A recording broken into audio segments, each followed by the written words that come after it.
성경 말씀을 읽어드리겠습니다. 열왕기하 8장 1절부터 6절까지 읽어드리겠습니다. 엘리사가 이전에 아들을 다시 살려준 여인에게 이르되 너는 일어나서 네 가족과 함께 거주할 만한 곳으로 가서 거주하라. 여호와께서 기근을 부르셨으니 그대로 이 땅에 7년 동안 임하리라 하니 여인이 일어나서 하나님의 사람의 말대로 행하여 그의 가족과 함께 가서 블레셋 사람들의 땅에 7년을 우거하다가 7년이 다음에 여인이 블레셋 사람들의 땅에서 돌아와 자기 집과 전토를 위하여 호소하려 하여 왕에게 나아갔다. 그때의 왕이 하나님의 사람의 사환 게하시와 서로 말하며 이르되 너는 엘리사가 행한 모든 큰 일을 내게 설명하라 하니 게하시가 곧 엘리사가 죽은 자를 다시 살린 일을 왕에게 이야기할 때에 그 다시 살린 아이의 어머니가 자기 집과 전토를 위하여 왕에게 호소하는지라. 게하시가 이르되 내 주 왕이여 이는 그 여인이요 저는 그의 아들이니 곧 엘리사가 다시 살린 자니이다 하니라. 왕이 그 여인에게 물으매 여인이 설명한지라. 왕이 그를 위하여 한 관리를 임명하여 이르되 이 여인에게 속한 모든 것과 이 땅에서 떠날 때부터 이제까지 그의 밭의 소출을 다 돌려주라 하였더라. 몇 주간 계속해서 열왕기하를 살펴보고 있습니다.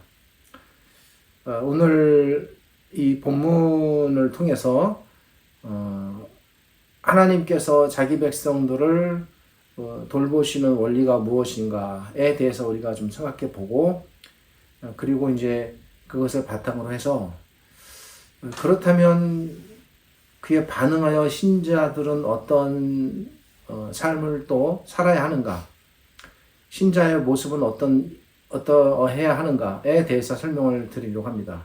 그런 의미에서 제목을 신자의 길이라는 제목을 정하고 말씀을 전하려고 합니다. 오늘 본문은 엘리사가 행한 일을 시작으로 본문이 시작됩니다. 본문에 등장하는 여인은 열왕기하 4장에 등장하였던 저희가 일전에 살펴보았던 그 수넴 여인입니다. 엘리사는 몇 년 전에 수넴에서 한 부부에 의해 따뜻하게 보살핌을 받았습니다. 이에 대한 보답으로 엘리사는 하나님께 구하여 그 가정에 아들이 있게 하였습니다. 그러나 이 아들이 곧 죽는 일이 발생했습니다. 그래서 엘리사는 다시 그 아들을 살려주었습니다. 1절은 이러한 전체적인 상황을 알려줍니다. 이런 일이 있은 후에 어느 날 엘리사는 다시 이 여인에게 도움을 주게 됩니다. 그 도움이란 앞으로 7년 동안 이 땅에 기근이 임할 것이니 이 땅을 떠나 피해 있으라는 것이었습니다. 이에 여인은 블레셋 지역에 7년간 기근을 피해 지내다가 7년이 지난 후에 다시 돌아왔습니다. 문제는 여기서부터 발생하였습니다. 여인은 돌아온 후에 자신에게 큰 문제가 생긴 것을 알게 되었습니다. 그것은 자신의 토지와 소출이 모두 없어진 것입니다. 여인은 이것을 해결받기 위해 자신의 아들과 함께 왕에게 호소하려고 찾아왔습니다. 이 아들이 바로 하나님께서 엘리사를 통해 그 가정에 주신 바로 그 아들이었습니다. 엘리사가 그 죽은 아들을 다시 살려주었을 때에 그가 소년이었다고 기록되었고 그리고 그로부터 다시 7년이라는 세월이 지났으니 대략 아이의 나이는 약 15세 정도가 되지 않았을까 추측됩니다. 아이가 자라 어머니와 함께 왕 앞에 당당히 나올 정도로 일이 의젓하게 자랐습니다. 한편 여인이 왕을 찾아오는 동안 왕은 엘리사의 사환인 게하시와 이야기를 나누고 있었습니다. 본문에 본문에 엘리사가 등장하지 않는 것으로 보아 당시 엘리사는 없었던 것으로 생각됩니다. 게하시는 왕과 여러 가지 이야기를 나누는 가운데 특히 엘리사가 수넴 여인에게 아들이 있게 한 일과 그리고 그녀의 아들이 죽은 것을 엘리사가 다시 살린 일에 대하여 이야기하고 있었습니다. 게하시가 막 이 이야기를 하고 있을 바로 그때에 게하시가 왕과 더불어 이야기하던 바로 그 수넴 여인이 왕 앞에 들어오게 된 것입니다. 5절이 이를 알려줍니다. 게하시는 들어오는 여인과 아들을 가리키면서 이 여인과 아들이 바로 제가 지금 말씀드린 그 사람들입니다. 라고 고하게 됩니다. 여인은 왕 앞에서 자신이 당한 일을 해결받기 위하여 왕을 찾았고 그리고 왕에게 구하며 도움을 구하였습니다. 왕은 여인의 말을 다 들은 후에 특별히 한 관리를 임명하여 그 여인의 잃어버린 토지와 7년 동안의 소출을 다 찾아주도록 명령하였습니다. 왕의 조치는 상당히 구체적이었고 실제적으로 이루어졌을 것으로 판단되는 그런 명령이었습니다. 여기서 우리는 기록자가 어떠한 방식으로 본문의 사건을 기록하였는지를 살펴볼 필요가 있습니다. 기록자는 본문에서 중요한 많은 것들을 생략하였습니다. 본문은 글의 전개상 구독자의 입장에서 생각해 볼 때 궁금해할 그리고 필요하다고 여겨지는 많은 부분들이 대부분 생략되어 있습니다. 기록자는 7년이라는 긴 기간 동안 이스라엘 백성들이 어떻게 견디었는지 설명하지 않고 있습니다. 만약 이것이 실제 소설이든 아니면 가공 소설이든 만약에 소설이라는 형식으로 기록된 글이라면 소설이라면 그러면 이렇게는 기록될 수가 없습니다. 상당히 많은 부분이 첨가되어야 합니다. 이 여인이 블레셋 지역에서 어떻게 7년을 버티며 지냈는지 또 알 수 없습니다. 여인의 소실된 토지와 그리고 소출이 얼마나 되며 그가 받은 손해가 어떠하며 그것이 어떤 과정을 통해 누구에게 갈취당하고 없어졌으며 그리고 또한 여인의 이 청을 들어준 왕은 또 누구인지 보통 왕의 이름 정도는 거의 대부분 기록이 되는데 그 이름조차 나타나지 않습니다. 여인의 남편과 아들은 또 한편 어떻게 지냈는지 여인이 지금 아들만 데리고 이렇게 왔는데 그 사이에 혹시 남편은 혹시 죽지는 않았는지 살아있다면 그는 왜 이 자리에 동행하지 않았는지 보통 아버지가 가장으로서 오는 것이 또한 마땅한데 그가 왜 여기에 빠졌는지 본문에서 기록자가 궁금해할 수밖에 없는 대부분의 모든 요소들이 제가 볼 때는 거의 90% 이상이 다 삭제되었습니다. 기록자는 본문에서 단지 엘리사가 이 여인의 아들을 살린 적이 있다는 사실과 그리고 이 여인이 여기 오게 된 이유를 말해야 하니 그가 토지와 소출을 잃어버렸고 또 그것을 다시 되찾게 되었다는 사실 하나만을 기록하고 있습니다. 기록자는 여인을 소개할 때에 이 여인이 심지어 사실은 앞부분에서는 4장 같은 데를 보면은 여인이 누구인지는 우리는 알 수 있습니다만 만약에 이 8장만 읽은 독자들이라면 이 여인이 누구인지도 알 수가 없습니다. 수넴 여인이라는 것은 너무나 분명한데 그것조차도 본문에는 등장하지 않습니다. 기록자는 이 여인이 엘리사가 살려준 아들의 어머니로만 소개하고 있습니다. 여인과 엘리사와의 최소한의 관계에 대한 정보만 알려주는 것입니다. 기록자는 글의 전개상 도저히 빠지면 안 되는 매우 기본적이고 중요한 사실 한두 가지만을 여기에 기록하였습니다. 자, 그러면 왜 기록자는 이러한 형태의 기록 방식을 선택하였을까요? 기록자가 이런 기록 방식을 선택하였다는 것은 무엇을 의미하는 것일까? 사실은 제가 이 8장뿐 아니라 앞에 4장이라든지 또 열왕기하를 좀 몇 주간에 걸쳐 설교를 전하고 있는데, 말씀을 전하고 있는데, 그런 모든 부분들에서도 공통적으로 늘 제가 제기하는 문제고, 우리가 각각의 본문들을 살펴보게 되는, 원리가 되겠습니다. 본문도 역시 같은 입장입니다. 기록자는 이런 방식을 지금 취하고 있습니다. 기록자가 이런 방식을 취하는 것은 이 기록 목적이 이야기, 즉 내러티브 자체가 아니라는 것입니다. 내러티브 자체가 목적이 아니기에 그 이야기에 필요한 살들을 다 생략하고 가장 핵심적인 중요 정보 한두 가지만 전하는 것입니다. 그러므로 기록자의 관심은 엄밀한 의미에서 사건 자체에 있는 것이 아닙니다. 기록자의 관심은 무엇일까? 기록자는 무엇을 기록하기 위해, 알려주기 위해서 이 사건을 지금 여기에 기록한 것일까? 그의 의도를 알아야 합니다. 기록자의 관심은 여인이 당한 일이나 그가 얼마나 수고스러운 삶을 살았는지 여인의 형편이나 처지가 아니었습니다. 이 기록자의 관심은 이 여인을 이끄시고 그녀를 돌보아 나가신 여호와 하나님, 그분에 관한 부분이었습니다.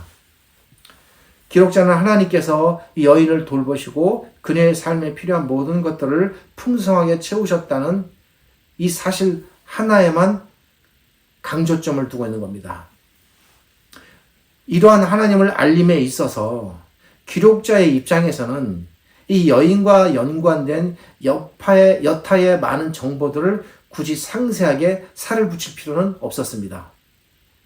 이 여인이 어려움을 당했다는 사실과 이 어려움이 하나님에 의해 해결되었다는 이 두 개의 사실, 그 중에서도 특별히 말씀드린 이 후자, 하나님에 의해 해결되었다는 이 사실, 이 부분만 중요하게 부각되면 되는 것이었습니다. 이것이 바로 열왕기하 전체를 기록하는, 사실은 이 사건뿐만 아니라 열왕기하 전체를 기록하는 기록자의 방향이고 입장입니다. 그렇다면 기록자가 드러내려고 하는 여호와 하나님, 적어도 이 본문과 연관해서 그 하나님은 어떤 하나님이실까? 우리가 알듯 여인은 과거에 하나님의 은혜로 도저히 얻을 수 없는 아들을 얻었습니다. 사실 얻기 직전만 해도 여인은 엘리사에게 자기에게 이런 일이 일어날 것은 사실 거의 기대를 하지 못했었습니다. 그렇게 아들을 얻었는데 하나님께서 주신 그 아들이 또한 죽게 됩니다. 하나님께서 주셨기에 하나님께서는 자신이 주신 아들을 끝까지 책임지시는 모습을 보여주십니다. 그것은 그 아들을 다시 살려내시는 겁니다. 하나님께서 주셨는데 아들이 죽자 모른 척한다면 그것은 적어도 하나님으로서의 모습은 아닐 것입니다. 뿐 아니라 이스라엘의 7년 동안 기근이 이제 닥치게 되자 하나님께서 엘리사를 통해 이 여인이 기근이 없는 지역으로 피신하여 살도록 이끄셨습니다. 그리고 기근이 끝나고 기근 동안 무사히 블레셋 지역에서 살게 됩니다. 이제 여인이 돌아와 보니 땅과 소산을 다른 사람에게 모두 빼앗겼다는 사실을 알게 되었습니다. 지금처럼 법이 잘 정리되거나 법제정 상태가 또 실행되지 않는 시대였기에 이런 일들은 얼마든지 일어날 수 있는 일들이었습니다. 이럴 때 힘없는 여인과 개인으로서는 도저히 되찾을 길이 없습니다. 여인은 억울합니다. 바로 이때에 하나님께서 또 개입하시는 겁니다. 하나님께서 왕을 통하여 여인의 모든 잃어버린 땅과 소산을 되찾게 해주셨습니다. 여인의 삶을 돌보시고 그녀에게 아들을 주시고 주신 아들이 죽자 다시 살리시고 여인의 땅과 심지어 잃어버린 소산물까지 끝까지 지키시고 되찾게 하시는 하나님. 이 하나님이 바로 기록자가 밝히고 드러내려는 하나님이십니다. 그리고 지금 이 한 여인과 연관된 이 사건을 글로 기록하여 당시 이스라엘 백성 모두에게 지금 전하는 것입니다. 한 여인에게 아들을 허락하시고 아들이 죽자 다시 살리신 하나님께서 여인을 7년 동안 기근의 삶에서 돌보셨을 뿐 아니라 모든 소출까지 토지까지 되찾게 하심으로써 하나님께서 자기 백성을 얼마나 이런 여인까지도 끝까지 철두철미하게 책임지시며 돌보아 나가시는지, 그분의 성품이 어떠하신지, 그분의 자기 백성에 대한 이 애착과 사랑과 신실하심이 얼마나 지극한 것인지를 기록자가 지금 말하고 있는 것입니다. 초점은 여기에 맞춰져 있습니다. 그렇다면 이러한 하나님께서는 과거에만 자기 백성을 이렇게 돌보신 것일까? 특별히 이 수렙 여인에게 그럴 만한 자격이나 조건이 있어서 특별하게 이 베풀어진 이 여인만의 혜택이었을까? 이 여인이 우리가 알고 있지만 엘리사를 그렇게 지극히 공개하였기 때문일까? 그대로 적용한다면 그래서 우리도 이런 하나님의 은혜와 복을 얻으려면 혹 이 여인처럼 하나님께서 세우시는 하나님의 종들을 잘 대우하고 받들어야 하는 것일까? 그렇게 가르치는 분이 있습니다. 본문을 그렇게 가르치거나 혹은 그런 방식으로 이해하거나 받아들이시면 결코 안 됩니다. 예전에는 이런 식의 설교들이 많이 성행하였지만 지금은 안 됩니다. 용납될 수 없습니다. 기록자가 본문을 통해 말하려고 하는 사실은 결코 그것이 아닙니다. 예수님께서 어느 날 광야에서 수많은 사람들에게 하나님 나라에 대해서 가르치셨습니다. 사람들이 예수님의 가르침을 듣다가 배가 고프기 시작했습니다. 이 사람 저 사람의 뱃속에서 꼬르륵 꼬르륵 소리가 나기 시작했습니다. 남자, 여자, 아이, 할머니, 할아버지, 사람은 다 똑같습니다. 먹지 않으면 배고프고 배고프면 굶주리고 지치게 됩니다. 사람들은 지치고 힘이 빠졌습니다. 이제 곧 해가 뉘엿뉘엿 넘어가기 시작하고 그러면 돌아가야 하는데 배고픈 상태로 지친 몸을 이끌고 다시 집에 가기는 힘들었습니다. 우리 주님께서 이들의 이러한 안타까운 심정과 처지를 모두 헤아려 아셨습니다. 마침내 우리 주님께서 이들을 모두 먹이기로 결정하셨습니다. 주님께서 한 아이의 빵 몇 개와 생선 2마리로 이들을 먹이기 시작하셨습니다. 제자들은 부지런히 빵과 생선들을 날라 배고프고 지친 사람들을 빠짐없이 먹도록 골고루 챙겼습니다. 우리 주님께서는 이들이 모두 풍족하고도 넉넉히 먹을 수 있도록 그리고 또 필요하면 가면서 먹을 수 있도록 넉넉하게 이들의 모든 고품을 채워주셨습니다. 이들은 모두 힘을 얻어 지치지 않고 집까지 갈 수 있었을 것입니다. 우리 주님의 이 돌보심의 원리가 예수님의 경우에만 나타난 것이 아니라 이미 수백 년 전에 이름조차 알 수 없는 한 여인, 그 이름조차 소개되지 않고 단지 수넴 여인으로만, 그리고 심지어는 그 수넴이라는 지역도 소개되지 않는 그 무명의 여인, 아무도 알아주지 않고 알 수 없고 기억할 수 없는 그 여인, 하나님께서는 그 무명의 한 여인을 끝까지 돌보셨음을 알려주는 것입니다. 이를 통해 기록자는 하나님께서는 그 누구도 이름조차 알 수 없는 이 무명의 여인의 삶을 끝까지 돌보셨는데, 그렇다면 어찌 하나님께서 지금 너희들, 우리 하나님의 백성 너희 모두를 돌보지 않겠는가, 이렇게 가르치고 외친 것입니다. 이 사건은 아무리 세월이 지나고 시간이 흘러도 하나님께서는 여전히 변함없이 자기 백성을 돌보시고 책임지신다는 이 매우 중요한 사실을 알려주는 예시가 되는 사건입니다. 하나님께서 자기 백성을 돌보는 일들은 사실은 기록된 것은 이 사건이지만 기록되지 않은 수십, 수백, 수천, 수만의 사건들이 있을 것입니다. 어찌 엘리사의 삶에서 이 여인과의 일만 벌어졌겠습니까? 그러나 그 모든 것들을 다 기록할 수는 없었을 것입니다. 그 중에 이 한 사건을 기록함으로써 하나님께서 자기 백성 전체를 돌봐 나가시는 예시를 보여주는 것입니다. 이런 하나님의 신실하신 돌보심을 누구보다도 우리 주님께서 잘 아셨기 때문에 이렇게 말씀하셨습니다. 아마 이렇게 말씀하셨을 때에는 예수님의 마음속에 구약에 나타난 이런 사건들, 그리고 이렇게 보여주신 하나님의 모습들이 예수님의 마음속에 그림으로 다 그려져 있었을 것입니다. 그런 것들을 바탕으로 해서 공중 나는 새를 보고 들에 핀 꽃을 보라. 하나님께서 나는 새와 들의 꽃도 저렇게 친히 먹이고 입히시거늘 하물며 사랑하는 너희 자녀들을 돌보지 않겠느냐. 너희는 염려하지 말고 걱정하지 말아라. 우리 주님께서 이렇게 말씀하시는 겁니다. 어제는 기온이 29도까지 올라갔습니다. 조금 더운 날씨였습니다. 그래도 날씨가 맑고 화창하여 제가 아이들을 가르치는 곳까지 걸어서 꽃을 보며 걸을 수 있었습니다. 길가에 심겨진 튤립들이 어찌나 아름다운지 모릅니다. 밤에 걸어온 적도 있었는데 밤이면 추위를 막기 위해 꽃잎을 오므리고 아침에 가다 보면 오므려진 꽃잎이 다시 햇살을 받아들이기 위하여 활짝 펴지는 모습을 보며 튤립들이 참 사랑스럽다는 생각까지 들었습니다. 갈 때는 그렇게 꽃을 보며 걸었고 올 때는 강물을 따라 자라나는 들풀을 보며 또 걸었습니다. 이제 날씨가 더워지니 금세 풀들이 제 발목 이상으로 자란 것 같습니다. 요즘은 제가 농사일을 하지 않지만 예전 같으면 그렇게 자란 풀들을 보며 한숨을 쉬고 걱정부터 했을 것입니다. 아, 풀들과의 전쟁이 또 시작되는구나. 오면서 그렇게 아내와 이야기를 웃으면서 하기도 했습니다. 그런데 돌이켜보면 꼭 그렇게만 생각할 일도 아닌 것 같습니다.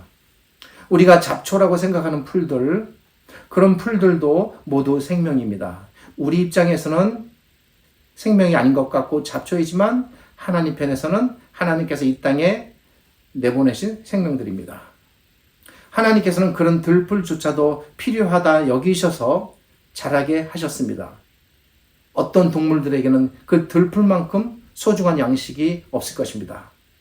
우리는 힘들어하고 귀찮아하지만 또 도시인들은 농부들의 그런 심정을 모르지만 그래도 하나님께서는 들의 풀 한 포기조차도 들의 이름 없는 꽃 한 송이조차도 모두 소중히 여기시는 생명들입니다. 그러기에 하나님께서는 들의 풀들, 산 야초들, 이름 없는 꽃들, 나비들과 벌들을 비롯한 갖가지 곤충들과 벌레들까지 그리고 그 이외에 우리가 알 수 없는 우리 눈에 보이지 않는 모든 생명들, 동물들, 저 물속의 물고기들까지 이 땅의 모든 생명들이 친히 하나님께서 먹이고 돌보시는 대상이 됩니다. 큰 틀에서 볼 때 이 땅에 존재하는 모든 것은 인간을 포함하여 하나님의 돌보심의 대상입니다. 하나님께서 이렇게 들의 풀들과 꽃들과 나비들과 벌들과 곤충들과 그리고 하늘의 새들까지 모두 친히 먹이시고 돌보시건만 하물며 자기의 자녀들로 선택하셔서 저 어둠에서 건져 올리신 자기의 자녀들을 얼마나 신실하게 먹이고 입히고 돌보시겠습니까? 지금부터 2700여 년 전에 수넴의 여인을 돌보신 하나님, 그 후 다시 수백 년이 지난 후에 한 광야에서 수많은 자기 백성을 먹이신 우리 주님이신 하나님, 공통된 사건입니다. 그 하나님께서는 지금도 우리를 여전히 변함없이 책임지시고 돌보시는 하나님이십니다. 우리가 누구이든지, 우리가 어디에 있든지, 우리가 무엇을 하든지, 우리가 얼마나 잘나고 얼마나 못났든지, 교회 안에서 우리의 위치가 어떠하든지, 우리가 당하는 어려움이 무엇이든지, 이런 모든 것들은 하나님의 돌보심에 있어서 크게 문제가 되지 않습니다. 하나님의 돌보심은 이런 모든 제약과 환경에 제한받지 않습니다. 수넴의 여인에게 하신 것처럼 말입니다. 시편의 시처럼 이리 말하고 싶습니다. 오, 우리의 신실하신 여호와 하나님, 그분을 찬양합니다. 그분을 경배합니다. 그분을 노래합니다. 우리의 여호와 하나님께서 얼마나 지극하신 정성으로 우리를 돌보시는가를 한번 생각해 보십시오. 그분은 항상 자신의 백성을 신실하게 지키고 보호하시는 하나님이십니다. 변하지 않는 진리입니다. 여러분, 우리가 불평하고 원망하는 그 근본 이유를 우리 한번 잘 생각해 봅시다. 우리의 불평과 원망의 원천은 어디서 시작될까? 하나님의 돌보심의 부재 때문일까? 아닙니다. 하나님의 돌보심에 대한 우리의 이해와 믿음의 부재 때문입니다. 다시 말씀드리면 하나님의 부재 때문이 아니라 우리 믿음의 부재 때문입니다. 그분은 자기 백성의 필요를 빈약하고 힘들게 채우시는 것이 아니라 언제나 풍성하게 채우십니다. 우리는 이 하나님께서 지금도 우리의 모든 필요를 풍성히 채워주신다는 이 분명한 사실을 믿고 받아들임에 있어서 흔들림이 없어야 합니다. 그러기에 걱정이나 근심에 휘둘려서는 아니 됩니다. 걱정이나 근심에 삶이 요동쳐 이리 휘둘리고 떠밀려 나가서는 안 됩니다. 하나님을 잘 이해하고 깨닫다 보면 우리가 하는 걱정과 근심이 단순한 걱정과 근심의 한계를 넘어서서 궁극적으로 하나님께 얼마나 이게 참 죄송한 일인가라는 생각이 문득 들 때가 있습니다. 그럴 때는 회개를 하게 됩니다. 사람들 중에는 간혹 하나님의 채워주심에 대해 오해를 하는 경우가 있습니다. 신자들은 삶의 영역을 영적인 것과 육적인 것으로 자꾸 나누려고 합니다. 그들은 육체와 관련된 모든 삶은 육적인 것이라 생각하고 하나님의 관심은 그것보다 다른 곳에 있다고 생각합니다. 그들은 하나님께서는 신자의 영적인 부분에 관심이 있다고 생각합니다. 그러나 이것은 잘못된 오해입니다. 성경을 어디를 봐도 그런 식의 하나님의 모습은 비춰지지 않습니다. 구약도 마찬가지고 신약도 마찬가지입니다. 우리가 하나님을 크게 오해하고 있는 부분들이 크게 몇 가지가 있는데 그 중에 하나가 이 부분입니다. 하나님께서 여인을 돌보신 것이, 잘 보십시오, 모두 육적인 삶이었습니다. 또 하나님께서 광야에서 이스라엘 백성들을 먹이고 입히신 모든 일도 육적인 일들이었습니다. 예수님께서 광야에서 백성들을 먹이시는 것도 육적인 채우심이었습니다. 우리 주님께서 너희는 하나님의 말씀을 지금 듣고 영적으로 배가 불렀으니 육적인 배고픔쯤은 참고 견딜 줄 알아야 한다. 그것이 믿음이다. 그러니 배고파도 참고 돌아가라 라고 결코 생각하거나 말씀하지 않으셨습니다. 이것이 우리에게 향하신 하나님의 생각이십니다. 그래서 저는 이웃을 위해 기도할 때 꼭 빠지지 않고 하는 기도가 이웃들이 먹어야 할 빵과 그들이 마셔야 할 물을 위하여 저는 기도합니다. 하나님 앞에서 그분의 자녀들의 삶에는 영적인 것과 육적인 것이 따로 구분되지 않습니다. 왜? 하나님께서 보실 때는 그 모든 것들이 자기 자녀에게 다 필요한 것들이기 때문입니다. 우리의 영적인 것을 채워주실 뿐만 아니라 육적인 필요를 다 채워주시는 것까지도 전부 하나님의 관심이고 그분이 하시는 일입니다. 우리가 먹고 입고 자고 하는 모든 일들이 언제나 우리 하나님의 지극한 관심과 돌보심의 대상이고, 그래서 제가 극적으로 표현하면 저는 이렇게 육적인 모든 일들까지 전부 다 영적인 일이라고 저는 생각합니다. 우리는 이 사실을 알아야 하고, 그리고 이것을 본문이 우리에게 가르쳐주고 있습니다. 끝으로 우리가 한 가지 기억해야 할 사실이 있습니다. 그것은 우리가 하나님의 이런 풍성함을 잘 누리기 위해서는 무엇보다도 그분께 전적으로 의지하는 삶이 필요하다는 것입니다. 너무 쉬운 얘기고 당연한 이야기고 뻔한 이야기지만 제가 이리밖에 표현할 수가 없습니다. 하나님께서는 자기를 의지하여 살려는 자를 돌보시고, 자기를 의지하지 않고 스스로 살아보려고 애쓰는 자는 때로는 그러면 너 힘으로 살 수 있다고 판단하느냐? 그러면 그렇게 한번 살아보라. 버리시는 것은 아니지만 그냥 그대로 놓아두실 때도 있는 것 같습니다.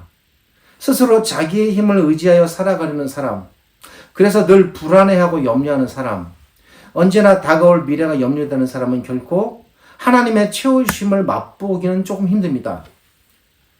그래도 도우시겠지만 그 풍성함은 조금 적은 것 같습니다. 늘 언제나 스스로 살아가야 합니다. 그래서 지치고 힘듭니다. 해결해도 늘 끊임없이 해결해야 할 문제가 다가옵니다. 늘 불안하고 염려가 떠나지 않습니다. 한번 깊이 생각해 보십시오. 내 삶의 근본적인 문제는 무엇으로부터 시작되는가? 힘들고 어려워도 하나님의 말씀을 놓지 않는다면, 정말 너무 힘들고 고민스럽고 걱정이 가득할 때는 성경도 눈에 들어오지 않습니다. 사실입니다. 읽는 것 자체도 너무 힘들고 귀찮을 때가 있는 것도 사실입니다. 그래도 놓지 않는다면, 작은 이익에 믿음을 내려놓지 않고 신앙의 양심을 따라 나의 이익을 포기할 수 있다면, 다소 손해가 예상되는 일이라도 주일에는 주의 가르침이 그러하니 안식하고 예배에 집중하며 그 가르침을 잘 따라간다면, 나의 아이가 때로는 내가 원하는 수준의 대학이나 내가 원하는 직업을 우리 아이가 갖지 못해도 아이에 대한 욕심을 내려놓을 수 있다면, 그래서 그 아이에게 믿음과 신앙을 더 귀중한 자산으로 가르치고 물려줄 수 있다면, 이런 모든 것들이 하나님의 채우심을 의지하고 그분만을 따라 살아가겠다는 삶의 표현인 것입니다. 믿음이라는 것은 결코 추상적인 것이 아닙니다. 이런 삶의 과정들이 다 믿음이 되는 것입니다. 개인적인 이야기를 해서 죄송합니다만, 제가 요즘 다산의 마지막 공부라는 책을 읽고 있는데 그 책에서 저자는 이렇게 말하고 있습니다. 그 옛날 아마 우리들의 선조들이 그러했던 것 같습니다. 사람이 돈, 명예, 권력, 이 모든 것을 다 내려놓을 수 있어도 끝까지 내려놓을 수 없는 것이 하나 있는데 그것은 바로 자녀에 대한 마음이라는 것입니다. 좀 나쁘게 표현하면 자녀에 대한 욕심이라 할 수 있겠습니다. 만일 우리가, 그 저자의 말입니다. 만일 우리가 자녀에 대한 욕심까지 내려놓을 수만 있다면 그 사람은 진정 군자의 경지에 이른 것이다. 저자는 이렇게 말하고 있습니다. 비록 기독교적인 표현은 아닙니다만 우리가 추구하는 성경의 사상과 가르침에 매우 일치하는 부분이라고 저는 생각합니다. 저는 전적으로 동의합니다. 대부분의 매우 존경받고 높임받는 신자들임에도 불구하고 마지막에는 걸리는 문제가 있는데 자녀의 문제입니다. 자녀만큼은 어찌해서든 모든 것은 다 포기하고 내려놓아도 자녀만큼은 어찌해서든 내 뜻대로 나의 욕심대로 내가 원하는 방향대로 그리고 사회가 주목하는 방향대로 이끌고 가려는 모습을 보면서 우리가 신앙을 참되게 가꾸는 일이 이토록 힘들구나 라는 것을 저는 생각하게 됩니다. 저 또한 그래서 그런 오류에 빠지지 않으려고 늘 생각하게 됩니다. 믿음은 결코 우리의 삶에서 그리 멀리 떨어져 있는 것이 아닙니다. 믿음은 좋은 말 몇 마디와 화려한 기도로 포장되고 장식되고 갖추어질 수도 있는 것이 아닙니다. 믿음은 결코 거창하거나 대단한 모습으로 보여지는 것이 아닙니다. 내 생각, 내 계획, 내 판단, 나의 가족을 바라보는 마음, 내가 자녀에게 갖고 있는 생각들, 그 말과 태도와 자세 등등. 사실은 이런 모든 것들이 우리가 하나님을 향한 우리 믿음과 연관되어 있는 세포와 같은 부분들입니다. 오늘은 본문 내용이 비교적 단순하고 간략하기 때문에 적용 부분에 좀 신경을 써서 많은 부분들을 조금 이야기를 하게 됩니다. 잊지 마십시오, 여러분. 여러분이 무슨 생각을 하든, 그리고 무슨 시도를 하든, 그 마음속에 깊은 계획이 무엇이든, 그런 모든 것들이 다 여러분의 믿음과 연관되어 있다는 사실, 그것이 그리고 곧 하나님께 대한 태도라는 사실을 잊으시면 안 됩니다. 무엇보다도 자기의 마음을 잘 관리하고 다스려야 합니다. 그러기에 우리가 하나님께 얼마나 의지하느냐는 하나님의 채워주심을 얼마나 누리느냐와 결국은 연관되게 됩니다. 그리고 귀중한 사실이 있습니다. 그것은 이런 하나님의 채워주심을 맛보는 우리들이 해야 할 하나의 일들이 남겨져 있다는 것입니다. 그것은 다른 이들에게도 이런 하나님의 채워주심을 맛보도록 하는 것입니다. 이 일은 우리의 나눔과 배려를 통해 이루어지게 됩니다. 우리의 나눔은 다른 이에게는 또 다른 하나님의 채워주심이 될 것입니다. 하나님이 어떻게 채우시겠습니까? 결국 사람을 통해 채웁니다. 그 사람은 누구입니까? 바로 우리, 나입니다. 교회는 이렇게 서로에 대한 배려와 섬김과 나눔을 통해 나도 누군가의 체험을 통해 내 삶이 풍성해졌듯 나 또한 누구를 채워줌으로써 하나님의 채우심을 그렇게 드러내는 것입니다. 세상에. 그렇게 해서 교회 전체가 생명 공동체가 되는 것입니다. 지역의 이 교회 저 교회 그런 것이 그런 교회가 아니라 이 땅의 모든 교회가 하나의 교회가 되어야 하고 이런 길을 가야 합니다. 그런 의미에서 저는 이 땅의 모든 교회는 하나라고 생각합니다.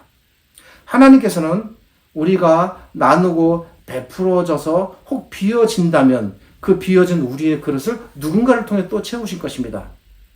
이것이 하나님 나라의 체험의 원리가 되겠습니다. 기도하겠습니다. 하나님 감사합니다. 오늘 말씀을 통해서 구약과 신약에 아울러 하나님께서 어떻게 자기 백성들을 채우시고 돌봐 나가신가를 살펴보았습니다. 이름 없는 수넴의 한 여인으로부터 시작해서 광야의 그 무수한 이스라엘의 모든 백성들, 그리고 예수님 앞에 친히 예수님의 말씀을 듣고 경청하였던 그 광야의 주의 백성들과 제자들, 그리고 이제 이 땅의 모든 하나님의 백성들, 우리 신자들, 우리 모두가 하나님의 돌보심의 대상이며 체험의 대상임을 깨닫게 됩니다. 아무쪼록 이 말씀을 통해서 우리들이 이 하나님에 대하여 조금이라도 더 깊게 진지하게 배우고 깨닫기 원합니다. 그래야 진정 나의 이 비어진 그릇에 하나님의 채우심으로 그리고 하나님으로 가득해지는 그런 의미에서 진정한 의미에서 거룩하고 복된 우리 신자들이 되기를 간절히 소망합니다.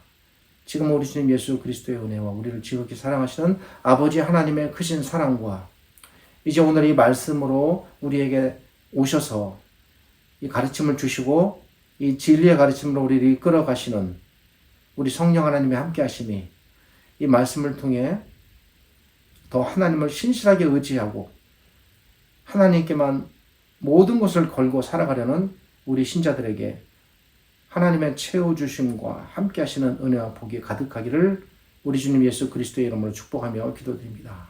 아멘.